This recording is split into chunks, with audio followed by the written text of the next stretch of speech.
एक साधु के 4 विचित्र सवाल। पहला सवाल, नई पैदा हुई बछिया अपनी माँ को दूध क्यों पिला रही थी? दूसरा सवाल, लकड़ी का गट्ठर लकड़हारा अपने सर पर लादे था, फिर भी लकड़ी क्यों बिन रहा था? तीसरा सवाल, बड़ा तालाब छोटे तालाब को क्यों भर रहा था? और चौथा सवाल, बाड़े में लगे सारे डंडे हंसिया क्यों बन गए? दोस्तों, आज की कहानी बड़ी ही शिक्षाप्रद महत्वपूर्ण होने वाली है। मेरा आपसे निवेदन है कि इस कहानी को पूरा सुनना और वीडियो के अंत तक आप हमारे साथ बने रहना। दोस्तों, इन सभी सवालों का जवाब इसी कहानी में आपको मिलने वाला है। इन विचित्र सवालों को सुन करके जो इनका जवाब है, आपको बड़ा अच्छा लगेगा। इसलिए मेरा आपसे आग्रह है कि इस कहानी को पूरा सुनना। दोस्तों, बहुत पुराने समय की बात है। किसी राज्य में एक राजा था और उस राजा के 4 बेटे थे। राजा ने अपने सभी बेटों से कह रखा था कि वह उसके राज्य में पहरा दे और चारों तरफ घूम घूम करके इस बात का पता लगाए कि उसके राज्य में कोई व्यक्ति दुखी तो नहीं है और किसी को किसी चीज की आवश्यकता तो नहीं है। इस तरह से राजा के चारों राजकुमार घूम घूम करके राज्य में पता लगाते थे और जो भी उनको दिखाई देता था या किसी को किसी चीज की आवश्यकता होती थी, वह सब आकर के राजा को सूचना देते थे। एक दिन की बात है, सुबह के समय जो सबसे बड़ा राजकुमार था, वह पहरा देने के लिए चला जाता है और एक संत उसे मिल जाते हैं। वह संत एक तालाब के किनारे पर बैठे हुए थे और उनके पास 4 बड़े ही सुंदर घोड़े बंधे हुए थे जो घास चर रहे थे। राजकुमार ने देखा कि वे घोड़े, जितने भी घोड़े उसके पिता के पास थे, उनसे कुछ अलग ही नस्ल के थे और उनसे अच्छे भी थे। वह साधु के पास गया और साधु से पूछने लगा कि हे साधु महाराज, तुम कौन हो और तुम यहाँ कब आए? तुम्हें यहाँ क्या चाहिए? साधु कहने लगा कि मुझे तुम चाहिए। राजकुमार ने जब साधु की बात सुनी तो बड़ा आश्चर्य हुआ उसको। उसने आश्चर्य से पूछा कि मैं क्यों? मैं इस देश के राजा का सबसे बड़ा राजकुमार हूँ। मेरे पिता ने मुझे इस देश में देखने के लिए भेजा है और कहा है कि मैं देखूं जा करके कि किसी को किसी चीज की यदि आवश्यकता है तो मैं जा करके के उनसे बताऊं। तुम यह बताओ कि तुमको किसी चीज की जरूरत तो नहीं है? वह साधु फिर से कहने लगा कि मुझे तो केवल तुम्हारी जरूरत है। तुम चाहिए और कुछ नहीं चाहिए, पर अगर तुम्हें कुछ चाहिए तो तुम मुझे बताओ, मैं तुम्हारे लिए वो ला करके दे दूंगा। साधु की बात को सुनकर के राजकुमार कहने लगा, अरे साधु महाराज, मैं तुम्हारे इन बढ़िया घोड़ों में से एक घोड़े पर बैठ करके सवारी करना चाहता हूँ। साधु ने कहा, ठीक है, तुम अपनी सवारी के लिए कोई घोड़ा पसंद कर लो, लेकिन एक बात का ध्यान रखना कि शाम होने से पहले ही तुमको यहाँ लौट करके आ जाना है। जब तुम यहाँ आओगे तो मैं उम्मीद करता हूँ कि मैं तुम्हारी दिन भर की जो भी तुम यात्रा करोगे, जो भी उस यात्रा के दौरान तुमको अनुभव होगा, वह सब मैं तुमसे जानना चाहूंगा। राजकुमार ने साधु की बात को स्वीकार कर लिया और एक घोड़ा उसी में से लेकर के और उस पर सवार हो गया और बैठ करके उस घोड़े पर जब चढ़ा तो घोड़े ने बहुत तेजी से भागना शुरू कर दिया और एक जंगल की तरफ वह घोड़ा भाग करके पहुंच गया। वह एक सब्जी के बगीचे में घोड़ा जाकर के पहुंचा और वहीं पर जाकर के रुक गया। उस बगीचे के चारों तरफ एक ऐसी बाढ़ लगी थी कि उसके अंदर कोई नहीं घुस सकता था। राजकुमार जंगल की तरफ कुछ दूर गया और फिर वहां से लौटने लगा।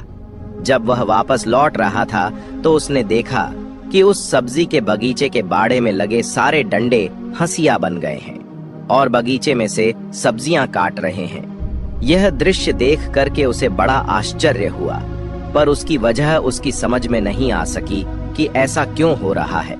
वह वहां से चल करके उस साधु के पास पहुंचा और साधु ने उससे पूछा कि उसके घोड़े की सवारी कैसी रही, उसने रास्ते में क्या देखा और क्या अनुभव रहा। राजकुमार कहने लगा कि मैंने एक बगीचा देखा था जिसके चारों तरफ एक ऐसी बाढ़ लगी हुई थी कि जिसमें से अंदर जाना आना नामुमकिन था।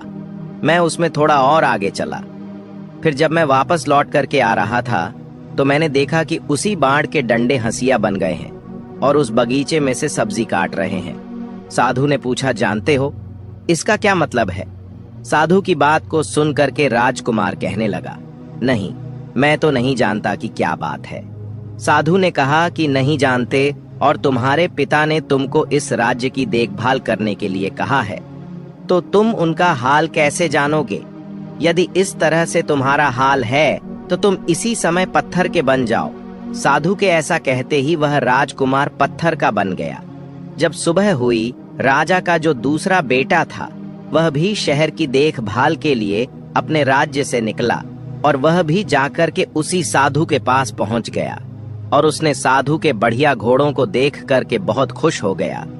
वह साधु के पास पहुंचा और साधु से कहने लगा कि हे महाराज, आप कौन हैं और कहां से आप आए हैं? बात को सुनकर के वह साधु कहने लगा कि मैं यहाँ इस देश में कुछ दिनों से घूम रहा हूँ। ये चारों घोड़े मेरे हैं। क्या तुम इनमें से किसी एक घोड़े की सवारी करना चाहोगी? कल राजा का जो सबसे बड़ा बेटा था वह यहाँ आया था। उसने इसमें से एक घोड़े की सवारी करनी चाहिए थी। मैंने उसको किसी भी घोड़े को चुनने की आज्ञा दी और उसकी सवारी करने की मैंने उसको इजाजत दे दी थी। पर जब सवारी करके वह वापस आया तो जो कुछ भी उसने रास्ते में देखा था वह उसका सारा हाल मुझे समझा नहीं सका, तो मैंने उसको पत्थर का बना दिया। वह देखो, वह खड़ा है। राजकुमार कहने लगा, अच्छा, मगर उसने ऐसा क्या देखा जिसे वह तुम्हें समझा नहीं सका? साधु ने उसे कहा कि उसने क्या देखा था और क्या वादा किया था। अगर वह इस बात को उसे समझा सका कि डंडे हंसिया में क्यों बदल गए हैं, तो वह उसके भाई को जिंदा कर देगा और फिर से पत्थर की जगह पर वह इंसान हो जाएगा। राजकुमार कहने लगा कि साधु महाराज, तुमने तो बड़ा ही मुश्किल सवाल पूछ लिया है। जब मैंने उसे देखा ही नहीं जिसके बारे में तुम मुझसे पूछ रहे हो, तो मैं तुम्हें कैसे समझा सकता हूँ?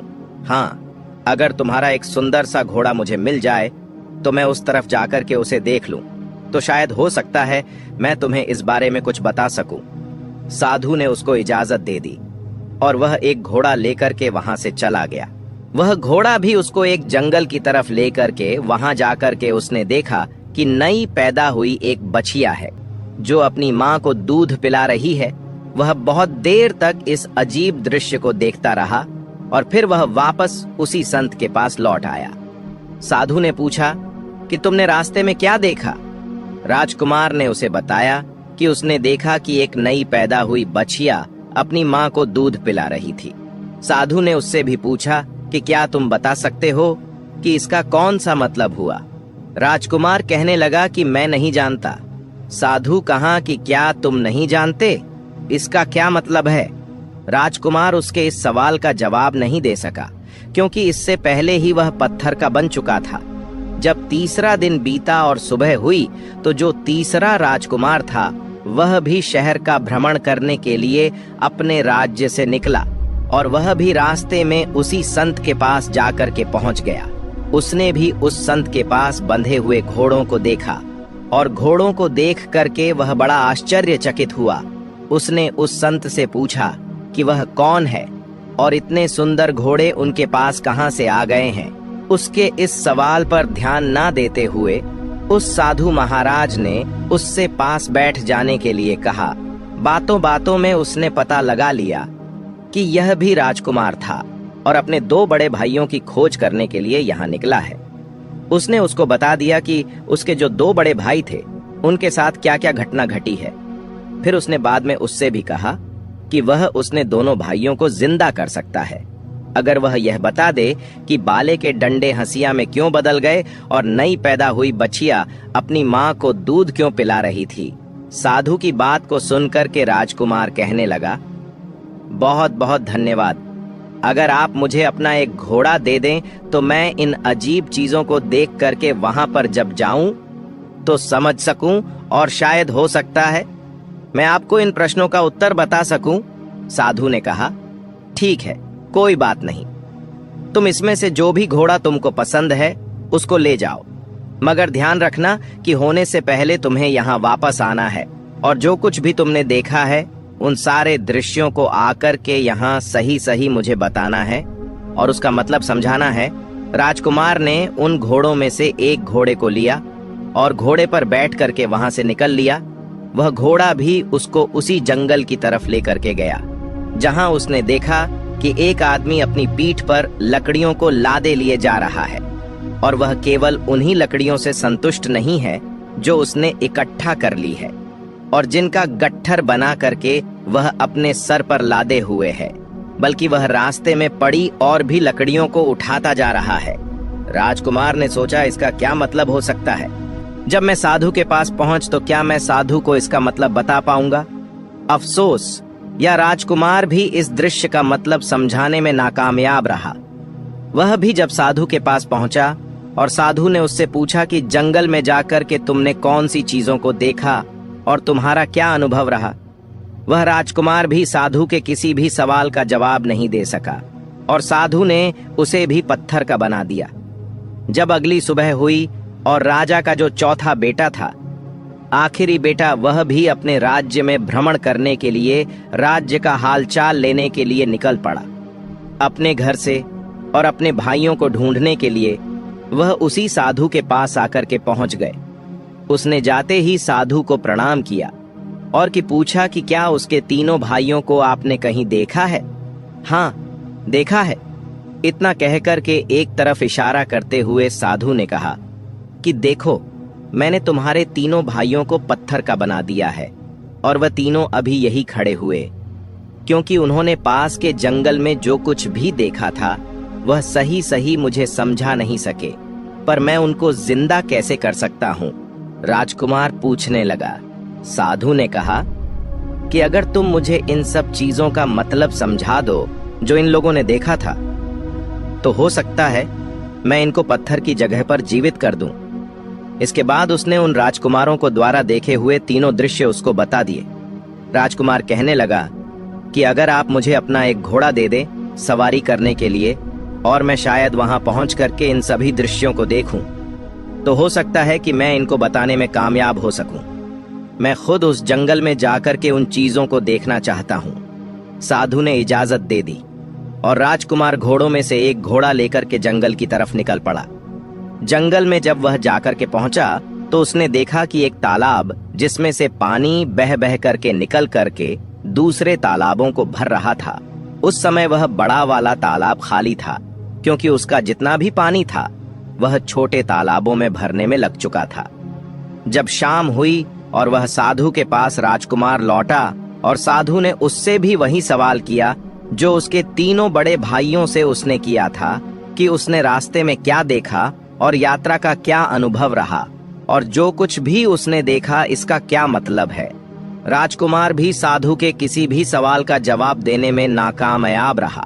साधु ने इसको भी पत्थर बना दिया।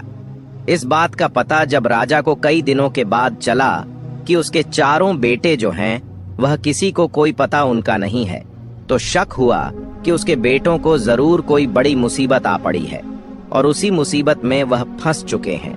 इसलिए उनको ढूंढने के लिए राजा स्वयं निकल पड़ा। ढूंढते ढूंढते वह भी उसी साधु के पास पहुंचा। उसने भी से पूछा कि महाराज जी, क्या आपने मेरे चारों बेटों को कहीं देखा है? उस साधु ने एक तरफ खड़े 4 पत्थर के खंभों की तरफ इशारा कर दिया। राजा देखकर बिल्कुल आश्चर्यचकित हो गया। उसके मुंह से निकल पड़ा कि यह क्या होगा? आपका यह मतलब तो नहीं कि वे पत्थर में बदल गए हैं? साधु ने कहा, हाँ, यही बात है। मैंने ही इनको चारों को पत्थर बना दिया है, क्योंकि वह मुझे जंगल में देखे हुए जो कुछ भी दृश्य थे उसका मतलब नहीं समझा सके। फिर ये राज्य में किसको क्या तकलीफ है, आप तक कैसे आपको समझा सकते थे? फिर भी मैं उनको जिंदा कर सकता हूँ। अगर तुम उसका मतलब मुझे समझा दो तो मैं समझ लूंगा। अगर तुम्हें चाहिए तो तुम मेरा एक घोड़ा लेकर के जंगल जा सकते हो। राजा कहने लगा, नहीं धन्यवाद, इसकी कोई आवश्यकता नहीं है।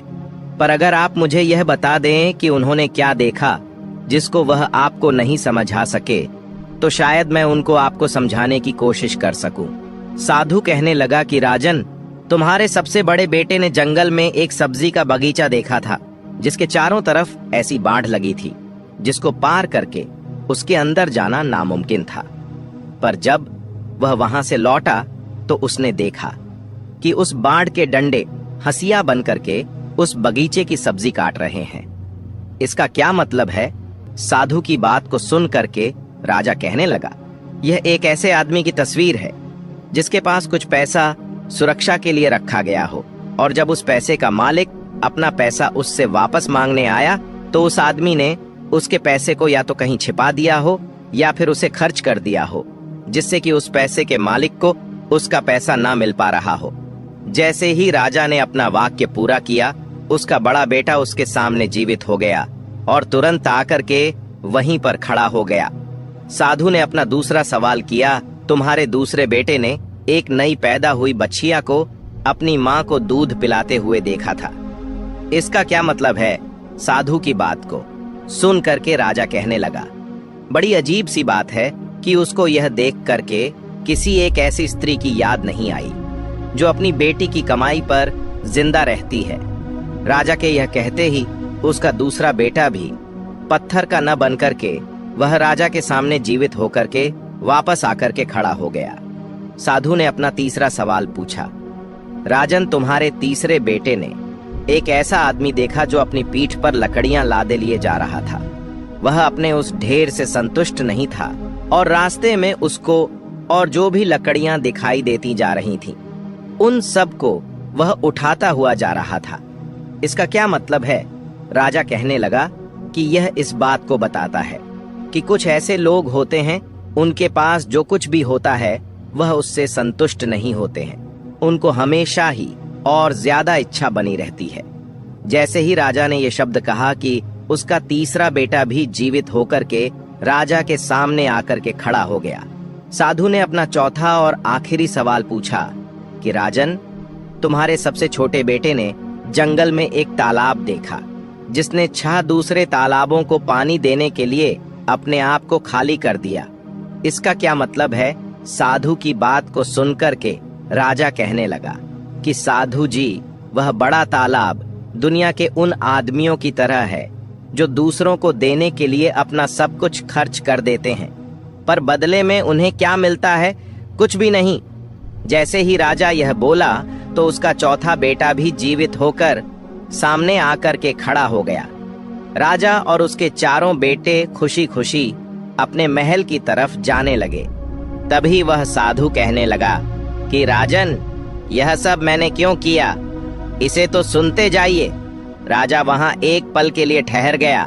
साधु ने कहा कि आपने अपने बेटों को इसीलिए अपने राज्य में छोड़ा था कि वह जाकर के आपको यह बताए कि आपके राज्य में कोई दुखी तो नहीं है, किसी को किसी प्रकार का कोई कष्ट तो नहीं है। एक राजा का धर्म होता है, वह व्यक्ति के चेहरे को देख करके पता लगा लेता है कि इसके सामने कौन सी मुसीबत है, और वह राजा का यह फर्ज भी होता है कि वह मुसीबत को दूर करे, क्योंकि वह उसकी प्रजा है। मैं यह देख रहा था कि आप और आपके यह चारों राजकुमार क्या इस काम के लायक है, क्या राज्य को चलाने के लायक है, इसीलिए मैंने यह कार्य किया। राजा ने साधु को प्रणाम किया और कुछ समय के बाद वह वहां से अपने राज्य को वापस लौटा। कुछ दिनों तक वह राजा राज्य किया और इसके बाद में अपने राज्य को छोड़ करके वह अपने बच्चों को राज्य दे दिया और खुद जंगल में तपस्या करने के लिए वह चला गया। दोस्तों, ये कहानी आपको कैसी लगी है? एक प्यारा सा कमेंट करके जरूर बताना, और यदि वीडियो आपको पसंद आया है, अच्छा लगा है तो इस वीडियो को लाइक शेयर करना और चैनल को सब्सक्राइब करने की भी कृपा कर देना। जय श्री कृष्णा, राधे राधे।